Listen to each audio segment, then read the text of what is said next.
It would turn out Linda was murdered by Joseph.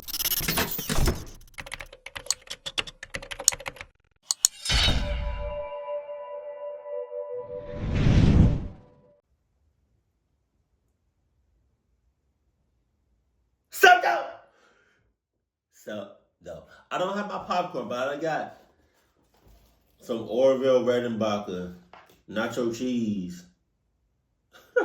That is crazy to think about now. It's nacho cheese, right? But it's like not yo cheese. You get it?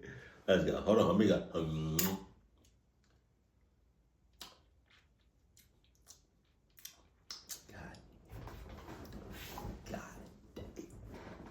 Let's go. Around 3 a.m. on September 5th, 1981, a woman drove through a housing development in Lakeland, Florida. With her was her two friends, who had both agreed to spend the night at her duplex. And for this woman, this was a massive relief, because the idea of spending a night alone in her house right now was just terrifying, because the night before, there had been a murder committed right nearby. But before we get into today's story, if you're a fan of the strange, dark, and mysterious delivered in story format, then you've come to the right place, because that's all we do, and we upload 2, 3, even 4 times a week. So if that's of interest to you, please sneak into the like button's house and hide open cans of tuna in all their vents, and then turn on the heat at full blast. Oh my God. Also, please subscribe to our channel and turn on all notifications so you don't miss any of our uploads. Okay, let's get into today's story. I was a little late.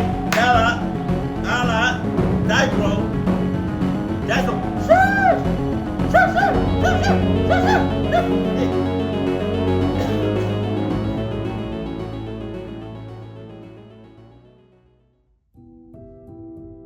Just before 8 p.m. on September 3rd, 1981, 31-year-old Linda Slayton stood in her kitchen in Lakeland, Florida, staring into her cupboard.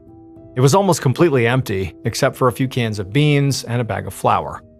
And seeing this gave Linda a pit in her stomach, because she knew she would somehow have to turn these sparse ingredients into a meal for her kids. Linda was a single mother of 2 boys, Jeff, who was 15, and Tim, who was 12. And Linda didn't have very much money. And so in order to take care of her kids, she had to be resourceful. Like, finding a way to make food with whatever ingredients she had, and she also would make her kids their own clothing, anything to save money. Now, up until a few weeks ago, the family had lived in Alabama, but Linda had moved to Lakeland specifically because she had a lot of family and support there. And so Linda had hoped that, because of that support, that, her and her son's lives would, improve quite a bit. It wouldn't feel like such a struggle all the time anymore. But so far, the move to Lakeland had just been more of the same. Linda couldn't find a steady job, so she and the boys had been relying on government assistance and food stamps, which never seemed to be enough to keep these 2 teenagers well fed. And tonight, Linda's youngest son, Tim, was about to be dropped off after being at football practice, and historically, he was very hungry after practice, and so she really wanted to have dinner ready for him. And on top of that, Linda was hopeful that Tim and her other son, Jeff, would eat fast enough that they would have enough time to make it to a neighbor's housewarming party later that night. So all the neighbors around Linda were basically as new as she was, since the complex they lived in had only been open for about 3 weeks. It was the sprawling development with about 80 one-story duplexes that were technically government-subsidized housing, but it felt more like classic suburbia, since the units were on cul-de-sacs with neat lawns where all the kids would go outside and play. Now, Linda's sister also lived in this complex, so Linda already knew at least one person.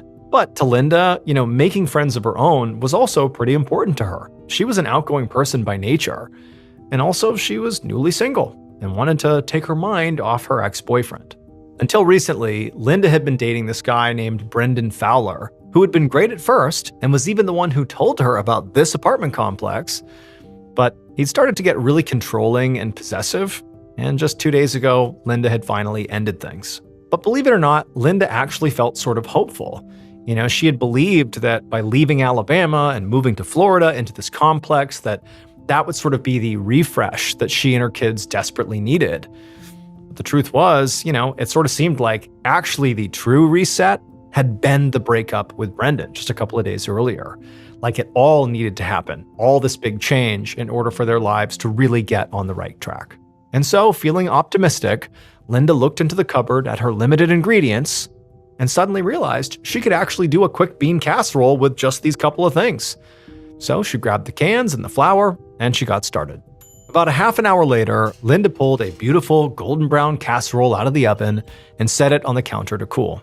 And that's when her older son, Jeff, wandered into the kitchen to see if dinner was ready. Linda told him it was, but they needed to wait for Tim to get home from football first. And when she said that, Jeff sort of blew up at her.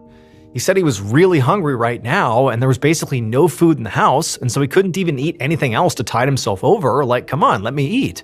Now, Jeff's reaction made Linda pretty mad, but at the same time, it didn't really surprise her. I mean, Jeff had been talking back to her a lot lately, and the two of them seemed to fight all the time. Linda knew he was sort of just being a typical teenager, and he was really hungry, and so he's testing her limits. But she was just getting really sick of it. And so before she could even really think about it, she snapped back at him and said, well, if you don't like it here, you can leave. Oh! And at that, Jeff literally stormed out of the house and slammed the door behind him. Linda went to the window and watched her son pick up his bike and pedal off down the road. After that, Linda sighed and walked over to her phone and called her mom. She assumed, Jeff, her son, would go to her parents' house since they lived nearby.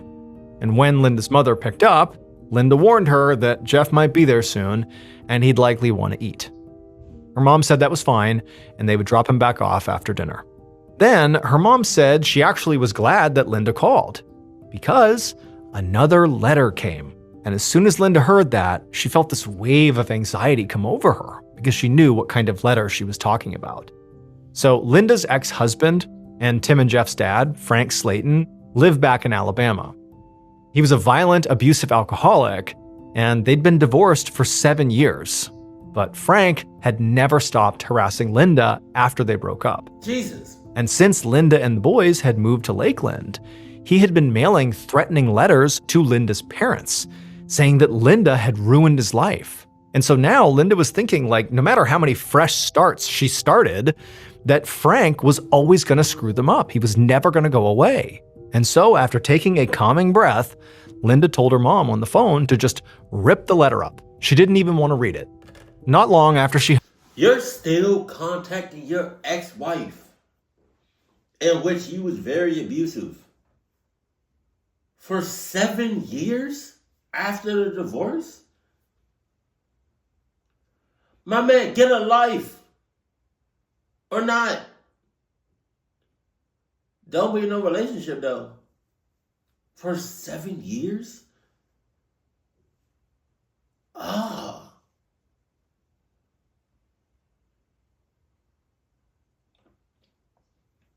If I was you, I would have took matter in my own hands. I would have put on some Adidas gloves and just found him. And it would have been lights over. It would have been game over. Close the curtains for him. GG's. Shut the lights off. It would have been raps. You're not about to be harassing me no more. 7 years? hung up, her younger son, Tim, came in the front door. He was all sweaty and dirty from football practice, and right away, Linda asked him, "Hey, did you thank your coach for giving you a ride home?" And Tim said, "Yes, I did." So Linda, she didn't have a car because she couldn't afford one, and so Tim's coach always had to give him a ride, but Tim said, I thanked him like always. And so Linda told him to hurry up and eat because they had to go next door to the neighbor's party.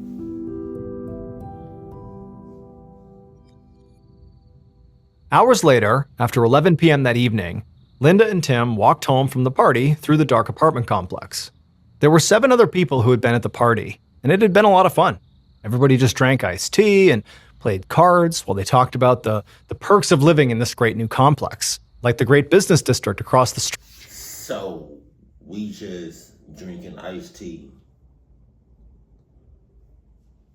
but we not eating nothing. Okay.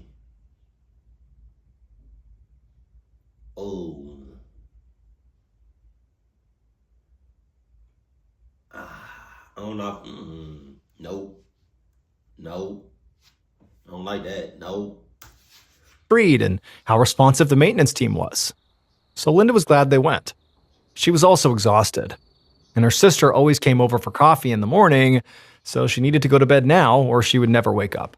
However, when she and Tim got back to their unit and opened up the door, Linda froze because there was already somebody inside. For a second, she thought it might be an intruder, but then she realized it was actually just her older son, Jeff, who had come back. He was standing in the kitchen, leaning against the counter with a sort of "I'm sorry" expression on his face. Tim saw the situation and immediately disappeared into the second bedroom to give his mother and brother some space. Linda went to join Jeff in the kitchen, but Jeff didn't say anything. So Linda spoke first and reminded him that it was not good to go to bed angry. However, Jeff still didn't say anything. And Linda knew from experience with her son, it was better not to force Jeff to talk. So she decided she would just give Jeff a minute, and she began washing the dishes. Finally, after a few moments, Jeff mumbled that he loved his mom, and Linda smiled. She felt relieved they could just move on from this. She said it was all good and that she loved him too. Then they both said goodnight, and Jeff went over to the cot in the living room where he slept, and then Linda wrapped up in the kitchen, turned off the lights, and headed into her own bedroom, closed the door, and she went to bed too. The next morning at 8:30 a.m., Linda's sister, Judy Butler, walked up to Linda's duplex. They'd had coffee together every morning since they moved to the neighborhood, so Judy expected to knock on her sister's door and go right in like she always did. But this time after she knocked, nobody answered. So Judy waited and then knocked again. And when there was still no response, Judy reached down and tried to open up the door, but she found it was locked. This had never happened before. Linda always answered the door, or at least called out in response. But Judy wasn't really worried. She just assumed, that Linda must have overslept or something. So Judy decided she would just go home for now and let her sister have a few minutes, and eventually she would call to check in on her and make. I hope Jeff didn't cluck up his mom. I'm automatically thinking about that. I don't know. Shit. Sure she was okay. However, as she walked away from the home, she noticed something strange on the side of Linda's house. One of the back windows was missing a screen, and Judy knew that that particular room was Linda's bedroom, and it hadn't been like that yesterday. So seeing it now made her feel kind of uneasy, and so she went over to look inside. And when she looked inside, she saw her sister fast asleep in bed. And for a second, Judy was relieved, because this confirmed that this is all this was. Her sister had overslept, that's that. Did she sleep? But then Judy realized there was something off about Linda, like the way she was positioned just seemed wrong. And when everything clicked for her, she staggered backwards and began to scream.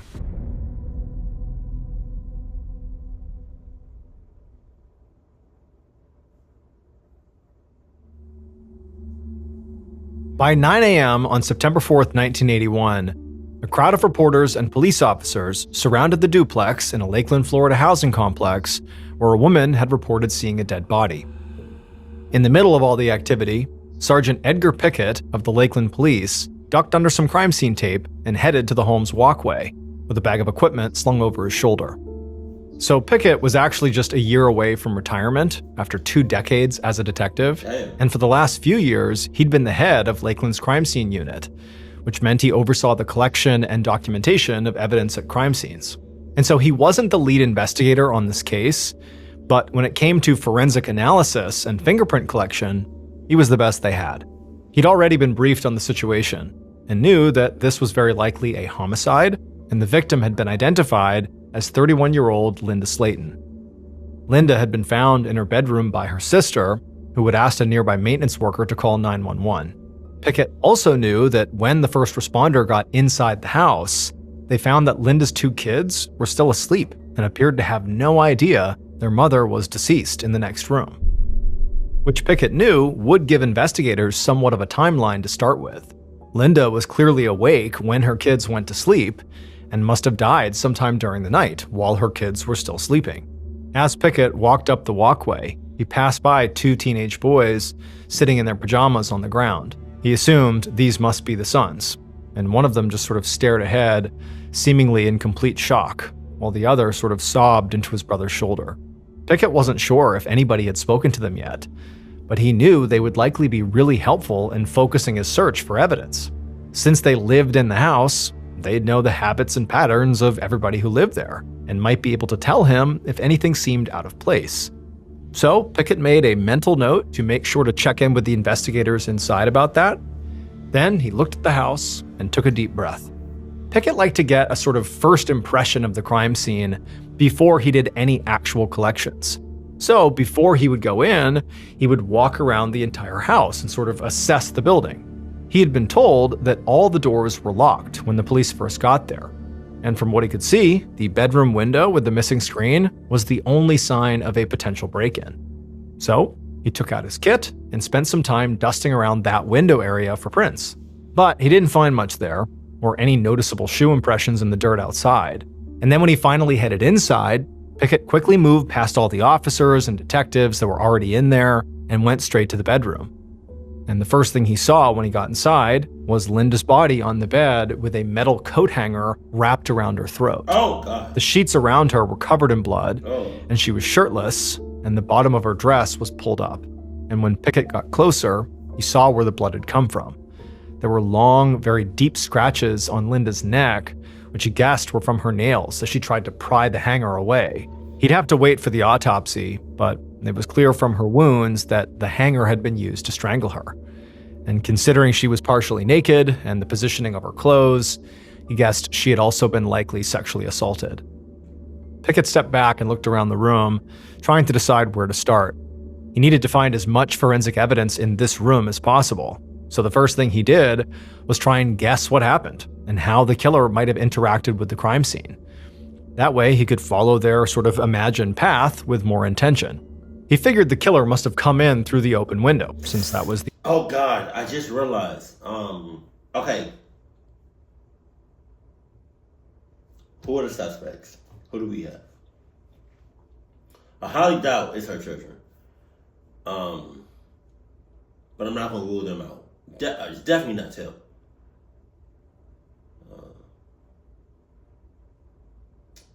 I don't know if it was Jeff, because Jeff, he did leave, but I don't know if he went to bed. He came back, but I don't know if he went to the bed. I don't know if he went to bed mad or angry, and then came back on some like revenge. No, he said sexual assault, so I don't know about that. Now, she does have an ex that's been harassing her for 7 years. So I'm not going to say it was the children, but I am going to say that it was her ex. I hope it's not somebody new that we don't know nothing about. Because right now I'm just thinking about it could be the ex that's been harassing her for 7 years. Because who else would it be? I'm missing somebody? I don't know. The only entrance into the house that was obviously tampered with. Linda's purse and jewelry were still on the dresser, and the drawers were all closed as opposed to open and rifled through, so it didn't seem like the killer had touched any of that stuff, which also meant this likely was not a robbery gone wrong. In fact, it seemed like the first and only thing the killer had done was come in through the window and attack Linda, because aside from the bloody bed, Pickett didn't see any signs of a struggle. So Linda was likely caught off guard by a very fast attack and unable to really fight back quickly, because if she did, the room would be a huge mess. But then Pickett caught a glimpse of Linda's closet, and he noticed the clothes were all hanging on metal hangers that looked identical to the one that was around Linda's neck. And that's when it hit him. The killer must have at some point been in the closet, hiding. He supposed the killer could have broken in first and then grabbed a hanger once the attack started, but that would have taken too much time and also given Linda a chance to get off the bed or fight back or yell out and maybe wake her sons up. It was much more likely that the killer had broken in earlier, hid in the closet, and then waited until Linda was in her bed asleep to come out and attack. If Pickett was right about that, this became definitely a premeditated, thought-out murder, which meant the killer must have either known Linda personally or had been watching her, since they would have known when to sneak into the room and not be detected. At this point, Pickett took out his gear and began thinking how he was going to begin looking for evidence. He figured he would start at the window and spend some time there, and then he would go to the closet. Those would be his two primary areas. And so once he had that plan in mind, he went to the window and he began looking for evidence, and sure enough, after only a few minutes of dusting, He smiled, because there on the ledge was a very clear, well-defined handprint. Oh my God. Holy shit.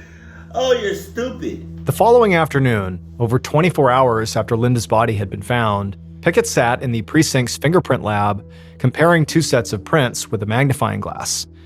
He'd been at it for hours already, so his head was pounding.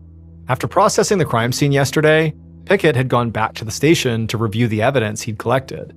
And while he was there, he decided he would go check in with the detectives to get an update on the case. And what they would tell him is they had spoken to the neighbors, as well as Linda's family, and they did have a few solid leads and a timeline. According to Linda's kids, the older son Jeff got dropped off at home at about 9:30 p.m. after being with his grandparents. And Tim, the younger son, and Linda had gotten back from a neighbor's party just after 11 p.m. They all went to bed around midnight, and neither of the brothers heard anything until the police woke them up the next morning. And all of this had led the investigators to agree with Pickett's initial interpretation of the scene, that Linda's attack was very fast. It seemed like she had not been able to even scream, or it would have woken up her sons. The autopsy report had also come in, and it confirmed Linda died from strangulation and was sexually assaulted. The medical examiner had also been able to collect semen from Linda's body, which meant they were definitely looking for a man here. And since this was now clearly a sexually motivated crime, it meant that anybody Linda had been romantically involved with was now suddenly a top suspect. After speaking with Linda's family, the detectives discovered that Linda had two serious ex-partners. She had her ex-husband, Frank Slayton, and an ex-boyfriend named Brendan Fowler. Frank apparently had abused Linda when they were married and still sent her very threatening letters. And Brendan was apparently very possessive with a bad temper, and Linda had broken up with him just 2 days before her murder. And so some officers were already out looking for both of these men, and Pickett was eager to get both of their prints. But for now, Pickett was actually more focused on Linda's neighbors. When the detectives had done their canvass initially, the neighbors they spoke to had confirmed that Linda and her younger son Tim were indeed at that party. And since these neighbors were some of the last people to see Linda alive, they weren't just witnesses, they were suspects. And so Pickett had collected fingerprints from all the men at that party who didn't have an alibi for the period of time after Linda went home. And that's what he was working on now, comparing those prints to the print he had found on the windowsill. So far, none were a match, but they had also gotten blood samples from the neighbors, and so Pickett would have to test those as well. So in 1981, DNA testing didn't exist yet, but investigators could figure out somebody's blood type through bodily fluids. So Pickett and his team could test those samples against the genetic material found on Linda's body and rule out suspects that way. But Pickett had another reason for wanting to be diligent when it came to testing the people who lived in the complex. It was because after Linda's murder, like in the last 24 hours, there had been signs that the killer might actually still be in the area. At 3 a.m. that morning, one of Linda's neighbors had called in to say a stranger had broken into her house. And even though that person was gone by the time the police arrived, they could see her back door had clearly been forced open. And then another neighbor had called in to say that the screen on their window was pried open as well. None of them were violent assaults like Linda's, but the timing was very suspicious. And it made Pickett wonder if there was a serial predator living in the complex. The department had ordered some patrols in the area, and Pickett was supposed to get fingerprints for whoever they got calls about. So he was working with his radio right next to him. Pickett leaned back in his chair to give his eyes a rest. He knew he was getting pretty tired and would need a break soon. But just seconds later, a detective barged into the lab and told Pickett they needed him on standby for fingerprinting because they just brought Linda's ex-boyfriend, Brendan, in for questioning. Moments later, Pickett was standing outside of an interrogation room, listening as some detectives spoke with Brendan Fowler inside. Even though he couldn't see Brendan, Pickett could tell by his voice that he was not happy to be here. He sounded argumentative and defensive as he insisted he really had nothing to do with Linda's death. And when he was asked about where he was the night she died, he had an alibi. He said he was at home with his family, and he stayed there the whole night. He even gave detectives his mom's phone number and said they should call her to confirm it. Pickett heard the detectives confer in hushed voices. Then they asked Brendan if he'd be willing to take a polygraph test and let them take his fingerprints. And to Pickett's surprise, Brendan said, "Yeah, go ahead." And as soon as Pickett heard that, based on experience, he went right inside the room and got Brendan's fingerprints before Brendan could change his mind.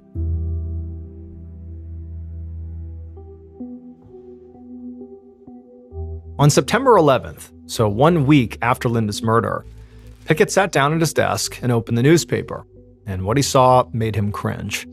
The Lakeland police chief had just given an interview where he admitted they would not be making an arrest now or in the next few days. And reading that in print reminded Pickett of just how little they had in this case. None of the neighbors' prints had been a match to the one Pickett had lifted off the windowsill, and they'd tracked down Linda's ex-husband, Frank, but found that he was in Alabama on the night Linda was killed. Jesus. As for Linda's ex-boyfriend, Brendan, he had seemed pretty guilty at first because during his polygraph, the results had been inconclusive, and his alibi didn't check out. His family... So what?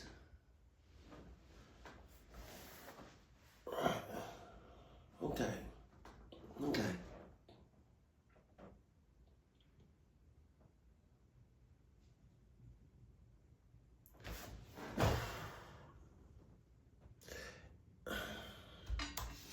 Had said he was home at one point on the night Linda was killed, but they all went to sleep and couldn't say for sure if maybe he left or not.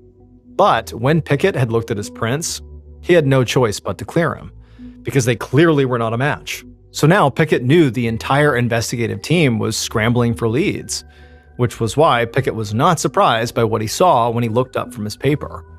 He saw a detective leading a suspect out of a precinct interrogation room after clearly questioning him, and it was Linda's own 15-year-old son, Jeff Slayton, and he was obviously crying.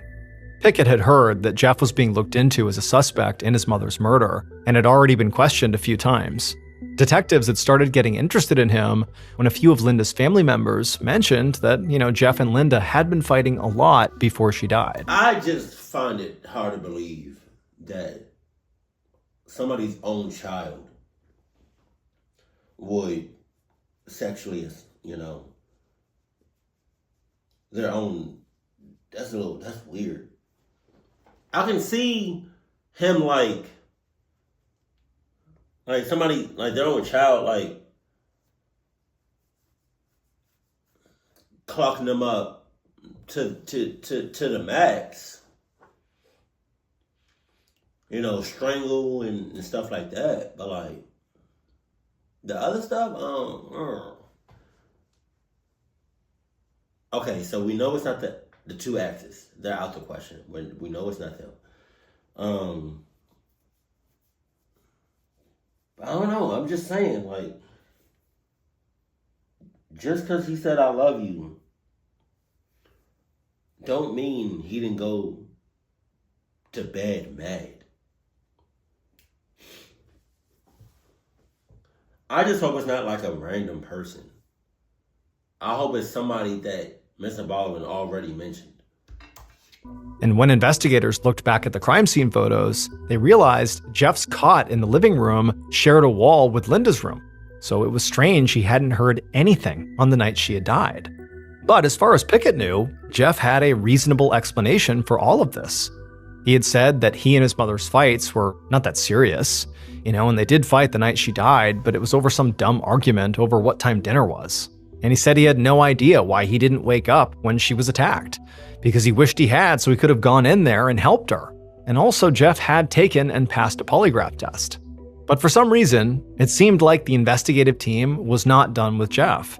And Pickett just sort of felt bad for the kid, because he thought it was very unlikely at this point that Jeff was his own mother's killer. Pickett had kids of his own, and from his own experience, the fights Jeff was having with his mom just seemed sort of like typical teenage behavior, squabbling with their parents. It's pretty normal. And it also just didn't line up with the evidence.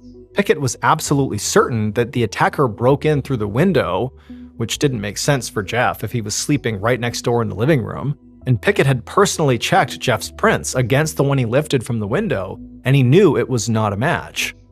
As the days turned into weeks, Pickett was starting to become convinced that the killer might be somebody without a personal connection to Linda. Maybe it was even a stranger. He knew that murders by strangers were much more rare than murders committed by a relative, partner, or friend, which was why he assumed the detectives weren't pursuing it.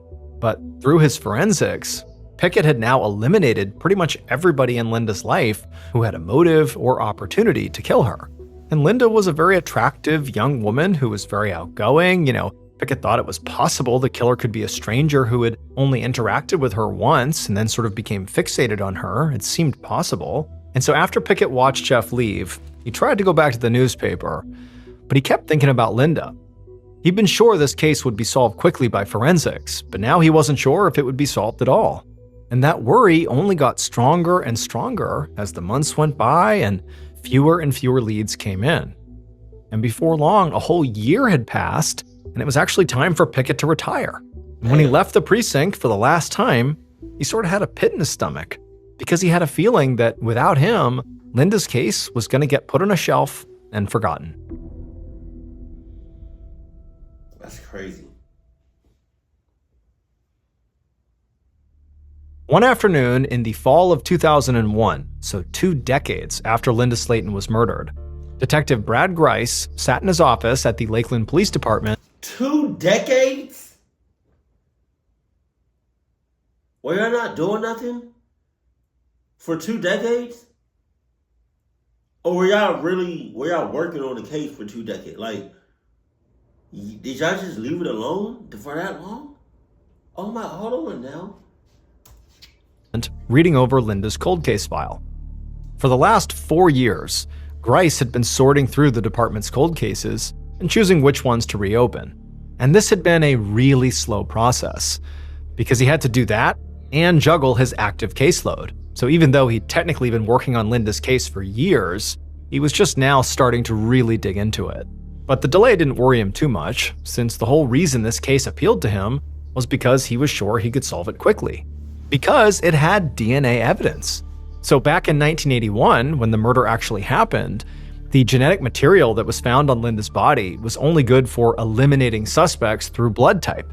But now, in 2001, Bryce could use that same material to create a full DNA profile of Linda's killer. And he intended on reaching out to everybody involved in the original investigation to get their DNA to test against this new profile. But before he did this, he wanted to familiarize himself with the suspects from 1981. So there was Linda's ex-husband, Frank Slayton, who had abused Linda repeatedly during their marriage. And even though they had been divorced for years, he was apparently still sending her all these threatening letters around the time of her murder. And then her more recent romantic partner, Brendan Fowler, was known to have a bad temper and seemed very controlling of Linda. And they broke up only 2 days before her murder, so he could have still been furious about it. The neighbors at the party Linda had gone to were also suspects. Everybody in that group knew when Linda was heading home, so somebody could have maybe followed her and then snuck into her bedroom before she went to bed. And then finally, Jeff Slayton, Linda's oldest son, was actually in the house during the murder. His brother Tim had been too, but Jeff actually admitted to getting in a big fight with Linda earlier that same day. Now, all of these suspects had been cleared through fingerprints, alibi, or polygraphs. But Grice knew that DNA testing was way more accurate than any of those methods of elimination. And so basically, even if they'd been ruled out for one of those 3 things, DNA overrode that. And so he wasn't going to let these previous eliminations cloud his judgment. He'd already decided that, basically no matter what, he was just going to focus on whatever the forensics told him and not be biased. But for now, he just wanted to kick things off by speaking with the 2 people who'd known Linda better than anybody else, her sons, Tim and Jeff.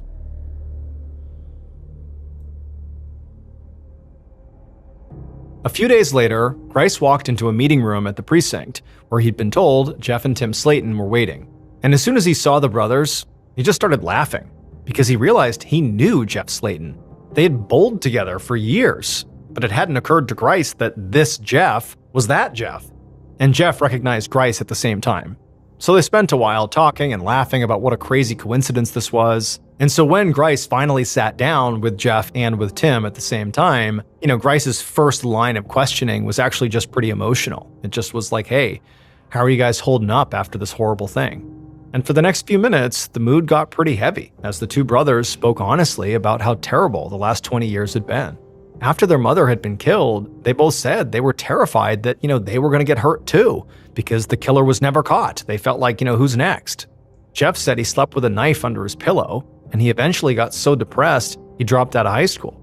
And Tim admitted he also struggled, but he took a different path. He relied on his football team and friends for support and kept pictures of all of them around his room to remind himself to stay positive. After that, the brothers shared what they could remember about the night their mother had died. But it was obvious to Grice that, Tim and Jeff didn't really have any information he didn't already have inside the case file. So instead of continuing to question them about details of the case, Grice explained that this murder was going to be solved through DNA. And because of that, he needed to collect samples from every person involved in this case, which included both of them. The brothers looked surprised for a moment, but then said, of course. So Grice stood up and said he would send a tech inside. But before he left, he promised them that he would find their mom's killer, and he was not going to retire until he did. Later that month, Grice sat in front of a screen in the station's computer lab, reading a police report from 1982. Since speaking to the two Slayton brothers, Grice had collected DNA from dozens of people who were involved in the case from 1981. Jeff, Tim, and also Linda's ex-husband Frank Slayton and her ex-boyfriend Brendan Fowler. He'd also tested the blood samples that the original investigators got from Linda's neighbors, but none of them matched the DNA profile for Linda's killer, which was disappointing because it meant that Grice had to basically start from scratch. But when he had gone back to the case notes, he noticed the mention of break-ins around the complex shortly after Linda's murder, and it made him wonder if Linda was killed by a serial predator who was in the area at the time. And if that was true, then this person would not have just hurt Linda, they would have other victims too. So Grice had run the killer's DNA through the FBI's database. And when it didn't match anything in there, he had reached out to the county sheriff's department to see if they could send him any cases that, felt similar to Linda's. And they had sent over the report that he was reading right now. And it felt incredibly promising. So in 1982, a year after Linda's murder, a man named Jimmy Ulmer was arrested for climbing through a 10-year-old girl's bedroom window, then assaulting and strangling her. Jesus. And according to his file, Jimmy had this long history of home invasions and very violent behavior. And as soon as Grice finished reading the report, he jumped up and went to go find one of his officers. He wanted to dig up as much information on Jimmy as he possibly could and see if maybe they could go track him down. So random? It was a random? Not Jimmy. About a month later, Grice sat at his desk, staring at his phone in anxious anticipation. He was waiting for an incredibly important call, one that would confirm whether Jimmy Ulmer was Linda's killer. After doing a background check on Jimmy, Grice had found out that Jimmy actually knew someone who lived at Linda's complex and was literally staying with them when Linda was killed. Now, Jimmy was not alive anymore, but they had gotten in touch with his mother, who gave them her DNA, which they were testing now. So this DNA would not be an exact match to the killer's DNA, but it would show if she was at least a relative to the killer. And as Grice waited for the lab to call, his heart was pounding, because for the first time since he'd picked up Linda's case, everything finally made sense now. Jimmy was this violent serial home invader who had probably seen Linda while staying at his friend's house and maybe stalked her until he saw an opportunity to attack. And then after he killed her, he must have compulsively kept breaking into other homes to find more victims.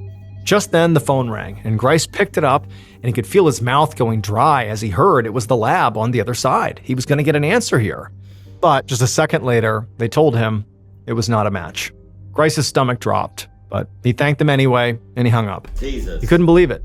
Despite all the suspects and forensic evidence that they had, this case was once again at a dead end. Still, Grice kept pushing forward.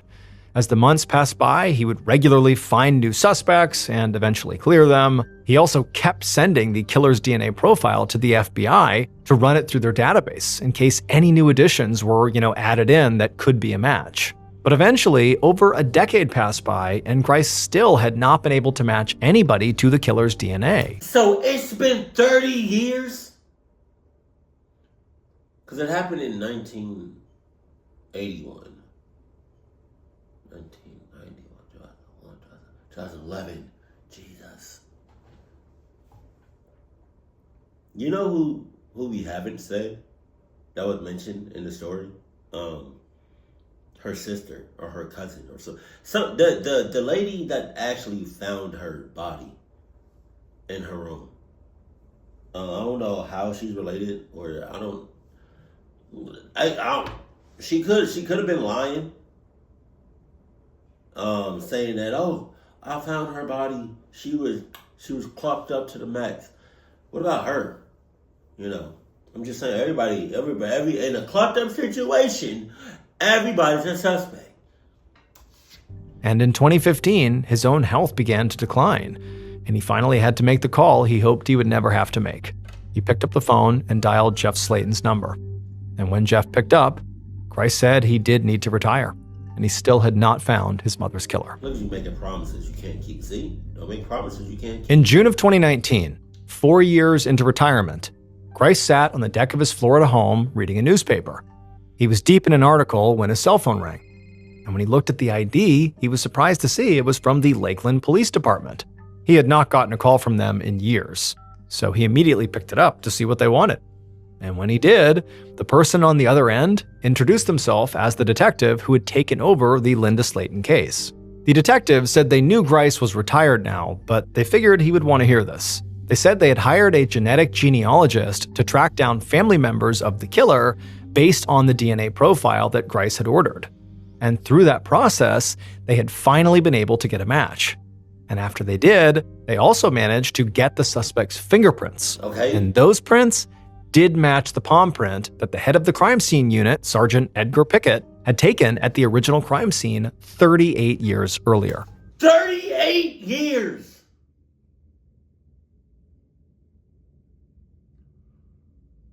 Holy hell. That's crazy. It took 3 detectives or 3 police officers, I would say, to do this job over 38 years. God damn. Grice sat up and listened intently as the detective finally told him who Linda's killer actually was. And when he heard the name, he couldn't believe it. That suspect had been so close the whole time. Oh, I thought that was... Based on DNA, forensic evidence, and 38 years of police investigation, Jeff. Following is a reconstruction of what police believe happened to Linda Slayton in the early morning hours of September 4th, 1981. It was Jeff.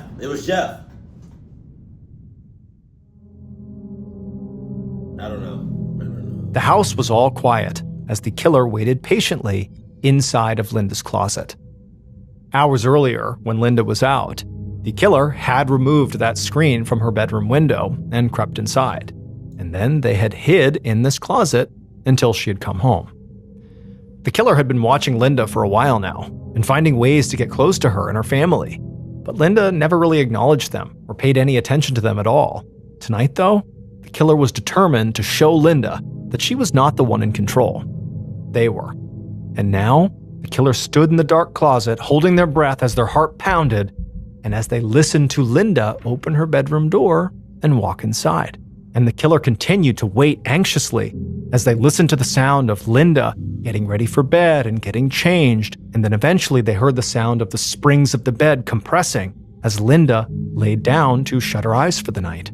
And then after the killer was sure Linda was in bed, the lights are off, it's quiet in the room, they waited even longer just to make sure Linda was asleep and her children were asleep. And then finally, when the killer felt like they had waited long enough, they grabbed a coat hanger off the hook in the closet and then burst out of the door. And then before Linda could do anything, make a sound, even react, she's totally caught off guard, the killer was on top of her and had wrapped the coat hanger around her throat. Linda struggled and clawed at her throat to try to get this thing off of her, but the killer was so much stronger than her, and there was nothing she could do. It didn't take long for the killer to have their way with Linda, and then after they were done, they strangled her until she was dead. And once the killer was done, they hopped off the bed and just climbed right back out the same window they had come in through and wandered off into the night. And the killer would get to replay this crime over and over in their head all day the next day until it was time for football practice. It would turn out Linda was murdered by her son's football coach, Joseph Mills. Joseph was a fixture in Tim's life and would drive him to and from practice every day because Linda didn't have a car. But while Tim saw Joseph as a mentor in his life, Joseph had apparently just developed a total fixation on his mother. And during all those trips to her house to drop off her son, Joseph was planning out how and when to attack her. Back in 1981, Joseph was interviewed by police over the phone a day after Linda's murder, but he was never really considered an actual suspect. Instead, after Joseph murdered Linda, he just continued to drive her son Tim to and from football practice, and Tim would even very tragically begin to rely on Joseph for, emotional support, grieving the loss of his mother. But it's to her killer. He just didn't. That's some sick ass shit. Oh my God. Oh my God.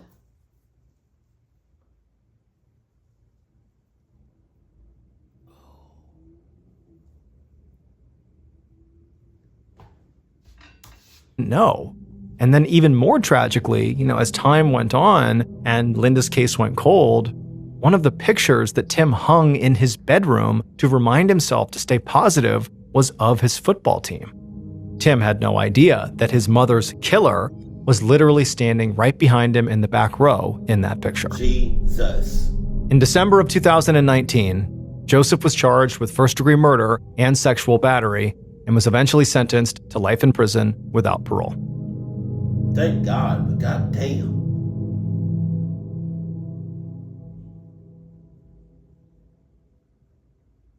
Oh my God. This just goes to show you. This is just a warning. Just saying, I'm not gonna say that's gonna happen. I'm not saying that's not gonna happen. But I'm just saying.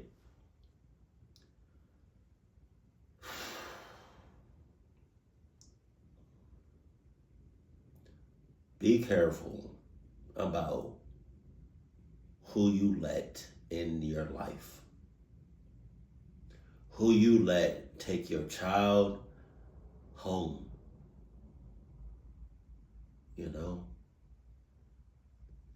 Just be careful. Get some security. That was back in the day. So it's like in the 1980s versus now. The security system that you can have inside or outside your house is different, way different. So I'm just saying, be careful about who you let in your house.